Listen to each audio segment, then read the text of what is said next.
Dr. Tabinda Nasir, your mentor for MRCPI from the Study Medic. I would like to welcome you all to the AAA series of our program, which is going to help you to analyze, act, and achieve your targets to succeed in your upcoming exams. So I would also request you all to subscribe to the YouTube channel and press the bell icon to keep updated. So today we are going to discuss the recent RCPI guideline, which is on the management of rheumatic diseases in the pregnancy. Okay, so first of all, we'll start with the quotation, which is we always begin with a thinking process. And when we have certain thoughts all compiled up, we get an idea to do something. And after we have an idea, we try to achieve our goal. And when we try to do something. If we do not achieve our goal, then we do it again and again, and we keep doing it till we finally succeed. So that shows us that we should not give up, and we should keep trying till we achieve success. So the management of rheumatic diseases we are going to discuss. First of all, the background, in which they have told us what the rheumatic diseases are. The rheumatic and musculoskeletal diseases, I'm going to refer to them as RMDs, are a diverse group of diseases that commonly affect the joints, but they can also affect the muscles and other tissues and internal organs. And the management of the woman who's having this disease is always guided by the disease that she has and how active her disease is and what medications she is taking. And always remember that if the disease is active, it is going to have worse pregnancy outcomes. As we can see in the example of SLE, the risks of preeclampsia and preterm labor are 2 to 4 times higher than in women who are not without the disease. And women with SLE in remission are associated with a normal pregnancy outcome. So that we should remember. Disease activity and high-dose corticosteroids. High dose, it means at least more than 20 mg of prednisolone. They are associated with low birth weight and preterm birth in women with inflammatory arthritis. And therefore, the doses should always be kept to the minimum to control the disease. So they have given us in this guideline different types of the rheumatic diseases, and we all are aware of it. It's the rheumatoid arthritis, which is the chronic inflammatory condition which commonly presents with painful joints and early morning stiffness. The psoriatic arthritis, which is associated with the disease psoriasis, and it also comes as joint pain, swelling, early morning stiffness and rashes. And it also has features of dactylitis, skin lesions and nail lesions. So that we should remember. Ankylosing spondylitis. Actually, ankylosing spondylitis is a long-term inflammatory conditions of the joint of pain, of the spine. And it's especially where the spine joins the pelvis. So these people are going to have nocturnal back pain and early morning stiffness as well. The juvenile idiopathic arthritis, it is seen in children, and it is also an inflammatory condition which shows swelling in the synovial lining of the joints. And it also shows eye inflammation, morning stiffness. There are systemic symptoms as well, like fatigue and fever, and skin rashes also present. The SLE, as we all know, it is a chronic inflammatory condition, and it affects almost any organ system of the body. So it can affect the skin, the joints, the kidneys, the blood cells, and also the nervous system. Then comes the Sjogren's syndrome. So the Sjogren's syndrome, it is an autoimmune disease which affects the exocrine glands, especially the lacrimal and the salivary glands, causing dry eyes and dry mouth. And finally, the antiphospholipid syndrome, which is the autoimmune disease causing hypercoagulable state by the antiphospholipid antibodies. So what we need to remember, important points in these are the rheumatoid arthritis, the SLE, Sjogren's syndrome, and the antiphospholipid syndrome. The impact of pregnancy on disease activity. We have seen that there is improvement in 40 to 50% of those women who are having the rheumatoid factor and the anti-citrullinated protein antibody positive condition. So, because if she is RF-ACPA positive, it shows that the disease is more severe. And if she is RF-ACP negative, then the disease is less severe. So, if she is having the positive antibodies, there is an improvement of 40 to 50% seen in the pregnancy. And there is an improvement in 75% of the women who are negative for these antibodies. So, it is going to have benefit more in these women. And then in SLE, they can become more active during pregnancy. The SLE condition can become more active during pregnancy. In Sjogren's syndrome, pregnancy complication can occur due to the presence of anti-RO or LA antibodies. It will result in neonatal lupus and congenital heart block. So we are going to discuss this a little bit later, how much it is going to affect. So in antiphospholipid syndrome, there is, you can see there is always an increased risk of thrombosis. So for this, we always give them low-dose aspirin and LMWH. So they are recommended throughout pregnancy. And for all the other conditions, the continuation is recommended, and the disease, those drugs are recommended which are safe in pregnancy. So the preconceptual care. In preconceptual care, the important points are, which are discussed in the guideline. There are the history, the examination and investigation. Then comes the disease status, how active the disease is and if it is optimized and controlled with drugs. And then comes the medication review and management. And finally, the health promotion and counseling. So I've put them in a chart like this so that it becomes a bit easier for you to understand. So in the history, what is important? The past obstetric history with the outcomes and complications. What were the outcomes? And if there were any complications in the delivery or in pregnancy due to the disease. And the medical history, if there were any, if there is any coexisting medical conditions, such as the hypertension, the diabetes mellitus, renal disease, and clotting disorders. And current medications, what she is taking, and if there is any other medication history.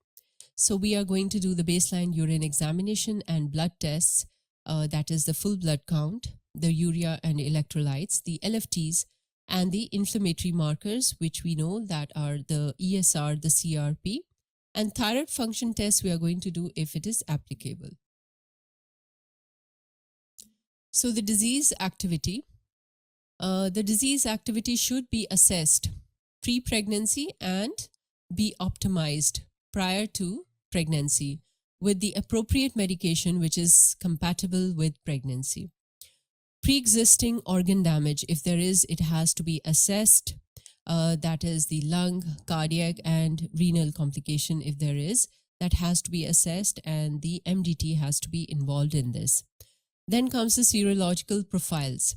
So that is the anti-extractable nuclear antibodies, the ENA, or the anti-RO antibodies, antiphospholipid antibodies, the anticardiolipin antibodies, and the anti-beta-2 glycoprotein, the lupus anticoagulant, and the CRP and the ESR.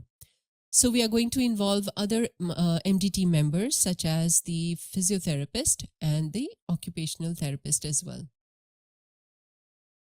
So the medication review and management, we are going to document the medication history in early pregnancy when we book them and maintain it throughout the pregnancy. So the pharmacological management of the RMD, which balances the benefits and risks of medication exposure in pregnancy. So we are going to advise them all the medicines which are safe in pregnancy rather than which are harmful and causing teratogenesis in the child. So discontinuation of any unnecessary medicines and optimize the doses to the lowest dose needed. So we are going to keep all medication to the lowest possible effective dose. We will substitute any teratogenic medications. And folic acid, they have told us that we are going to advise 4.4 mg daily for 3 months pre-pregnancy up to 14 weeks gestation to reduce the neural tube defect. That is, they have told us as a general rule. But then they told us that folic acid 5 mg daily is supposed to be advised for women who are exposed to methotrexate 3 months prior to pregnancy. And 5 mg should be given to those who are taking sulfasalazine and to those with a BMI of equal to or more than 30 and to those who have a history of a neural defect in themselves or a previous pregnancy. Information and counseling on the safety of RMD medicines in pregnancy and breastfeeding. So health promotion and counseling, we are going to advise them to stop smoking, discontinue any alcohol intake. Importance of healthy balanced diet is important that we have to advise them. We are going to also advise them to achieve a BMI from 18.5 to 24.9. Screening, including cervical screening, is also necessary. And we are going to check rubella and varicella immunity and address this as needed. And vaccines that are needed during pregnancy, that also we have to advise them. So comes the antenatal care. In antenatal care, we have to monitor the women with the disease so that we have to always monitor any flare-up in the disease. And each woman, excuse me, Aisha, just pause a minute.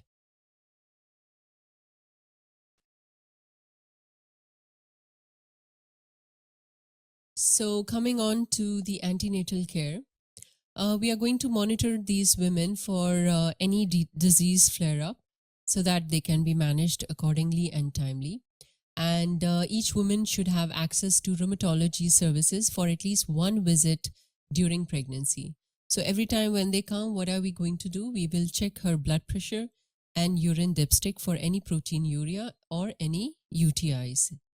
So we are going to consider low-dose aspirin, 75 to 150 milligrams, so that we can reduce the risk of preeclampsia in these women. Because in these women, they are deemed to have risk factors such as hypertension, CKD from early pregnancy to 34 weeks of gestation.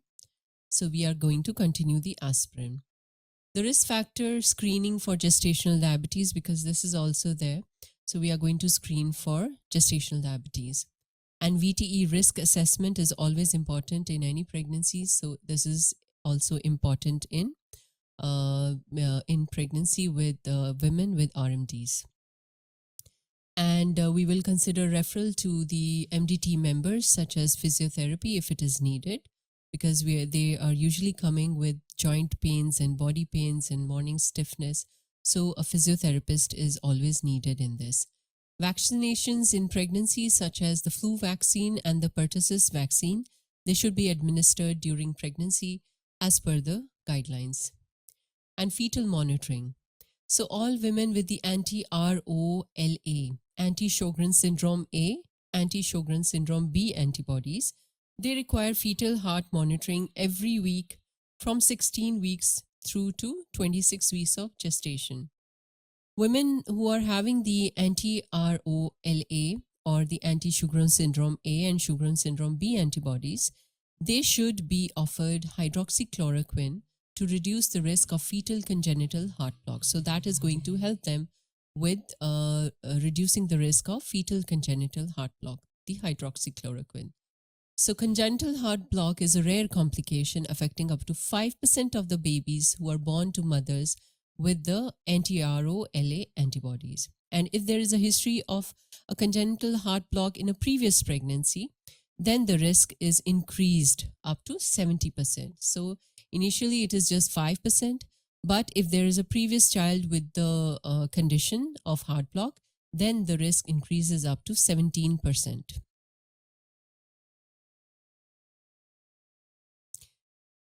Planning birth. The timing and the mode of birth should be guided by individual obstetric factors, such as the previous C-section, preeclampsia, or breech position. Otherwise, vaginal delivery is always recommended, and cesarean is always done for obstetric indications. We are going to document a care plan before 36 weeks of gestation in these women, and these should include anesthetic considerations and care plan for the management of LMWH where indicated, and plan for IV hydrocortisone for the prevention of adrenal crisis in those women who are on oral steroids. So we have to make a plan and document it before 36 weeks of gestation. And then comes the intrapartum management. Vaginal birth should be the mode of choice if possible, and a C-section is only done for obstetric indication. There is no contraindication to the use of labor analgesia, including the epidural analgesia. And women planning a vaginal birth who have adrenal insufficiency or who are taking 5 mg or more of oral steroids, that is prednisolone, daily for more than 3 weeks, then what are we going to do during vaginal delivery or labor? We are going to continue oral steroids and add IV or IM hydrocortisone in established first stage of labor. We will consider a minimum dose of 50 mg every 6 hours until 6 hours after the baby is born. So we have to shift during the first stage of labor to hydrocortisone, IV or IM, as they were already taking 5 mg or more of the oral steroid for more than 3 weeks. So this is the consideration that you have to remember, that taking 5 mg or more of prednisolone daily for more than 3 weeks. So this is required to give IV hydrocortisone during labor. Women having a planned C-section or an emergency C-section who have adrenal insufficiency or who are taking 5 mg or more of the steroid daily for more than 3 weeks, what are we going to do? We are going to continue the oral prednisolone and give IV hydrocortisone when starting the anesthesia. We are going to consider giving 50 mg if she has had hydrocortisone in labor. This is for those who are being shifted for an emergency section. Consider giving 100 mg if she has not had hydrocortisone in labor. Give a further dose of hydrocortisone 6 hours after the baby is born. And then comes the postpartum care. So in the postpartum period, the women with RMDs, there is an increased risk of complications compared to those women within the general population. So disease activity in the second and the third trimesters is a risk factor for postpartum flaring. So if disease is active in second and third trimester, then she will have postpartum flaring of the disease. The rate of flare varies depending on the rheumatic disease. An active RMD may impact a mother's ability to look after her newborn and complete the daily activities. So it is recommended to optimize the health of the women and the infants' postpartum care and support with input from the rheumatology, the midwifery, and obstetric services. It should be tailored to each woman's needs. Breastfeeding should be encouraged always, and medications which are compatible with breastfeeding, they should be continued. And postpartum VTE risk assessment should always be completed. So screening should be done for mood and emotional well-being, as there is a high risk of developing postpartum depression. So women should be assessed for comfort and confidence with caring of their newborn if they are okay to take care. Otherwise, they should be advised to have some support at home.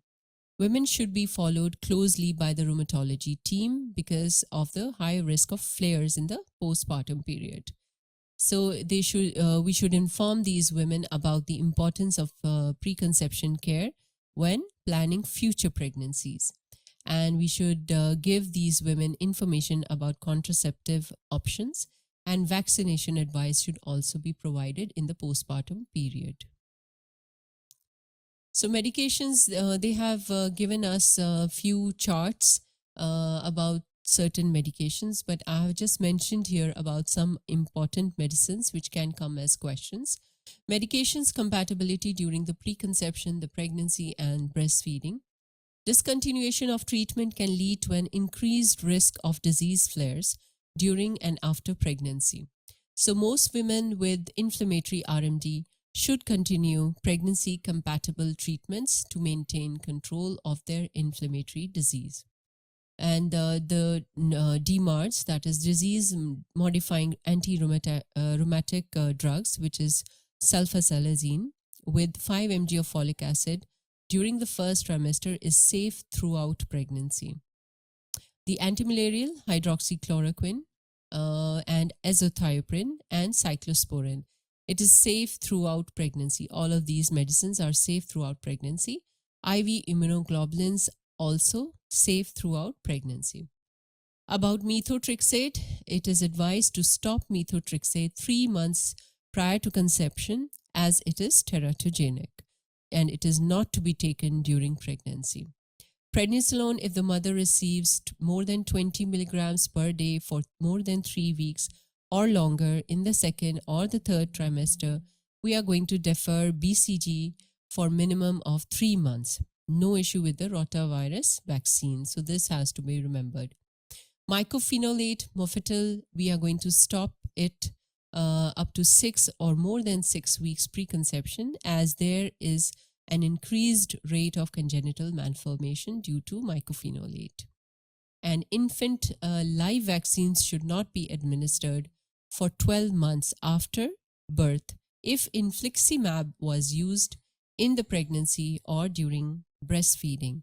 And consideration may be given to administration of the rotavirus vaccine if maternal infliximab did not extend beyond the first trimester in a non-breastfed infant. So these are the considerations that you have to remember for giving the vaccines to the child. And this is finally the algorithm of the management of women with rheumatic diseases in the reproductive age. And it's the same which we have already discussed. First, there is a pregnancy planning. And what we have to do over here is we have to assess the disease and the counseling has to be done. The contraception has to be advised if the disease is not optimized, and medication has to be reviewed. Health promotion and lifestyle advice has to be given to the woman. In preconception period, we have to also do the blood tests, the medication review, supplements. We have to give them folic acid, as we have already discussed, and we have to give them health promotional advice and lifestyle advice and vaccination. Then comes the first trimester, the second trimester, and the third trimester. So in first trimester, you're going to confirm pregnancy, you're going to assess the mother, the fetal assessment, and the early pregnancy ultrasound, the routine early checkups that have to be done. And other than that, the disease activity score has to be judged and medication has to be reviewed. Lifestyle and communication with the MDT is a must. So because it is a high-risk pregnancy, the MDT has to be involved since the beginning of the pregnancy. And in the second trimester, again, we are going to assess the mother, the fetal assessment and the ultrasound, blood tests again, disease, how active is the disease, is it under control, and is the medication enough, or is it not enough for controlling? So we have to optimize the doses as well. And then comes the third trimester. Again, we are going to assess the mother and the fetus and ultrasound and the tests we have to do. And we also have to give the birth plan before the 36 weeks of gestation. And we are going to communicate with the MDT and plan her delivery accordingly. In postpartum period, again, we are going to assess the mother and we are going to see her disease activity. And we are going to look for the infant vaccination and advise the parents about the vaccination according to what medication the mother has been taking during pregnancy. We are going to advise that. Breastfeeding is always encouraged, and we are going to see the medication of the mother and we are going to review and advise accordingly. And of course, we are going to advise for contraception. So that comes to the end of the guideline. I hope it is going to be helpful to all of you. Thank you so much.